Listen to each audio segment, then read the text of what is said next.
শেরপুর সীমান্তে বিজিবি সাঁড়াশি অভিযান, বিপুল ভারতীয় কসমেটিক্স সহ 4 গরু জব্দ।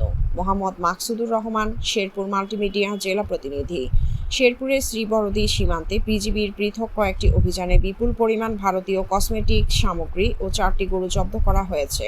সোমবার রাতে সীমান্তের পাহাড়ি এলাকা থেকে 4টি মালিকবিহীন ভারতীয় গরু ও মঙ্গলবার ভোর সকালে সীমান্তবর্তী চান্দাপাড়া গ্রাম থেকে মালিকবিহীন বিপুল পরিমাণ ভারতীয় কসমেটিক সামগ্রী জব্দ করা হয়।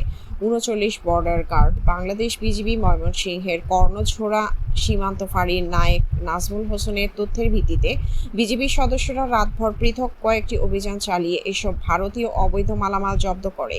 উদ্ধারকৃত কসমেটিক সামগ্রীর সিজার মূল্য প্রায় 15,36,360 টাকা এবং জব্দ 4টি ভারতীয় গরুর সিজার মূল্য প্রায় 2,80,000 টাকা। কর্ণঝোড়া বিওপির ইনচার্জ নায়েক সুবেদার মোহাম্মদ সাইদুর রহমান কসমেটিক ও গরু আটকের সত্যতা নিশ্চিত করে মঙ্গলবার দুপুরে বলেন, উদ্ধারকৃত মালামাল সিজার লিস্ট করে আইনগত প্রক্রিয়া শেষে কাস্টমের মাধ্যমে নিলামে বিক্রি করা হবে।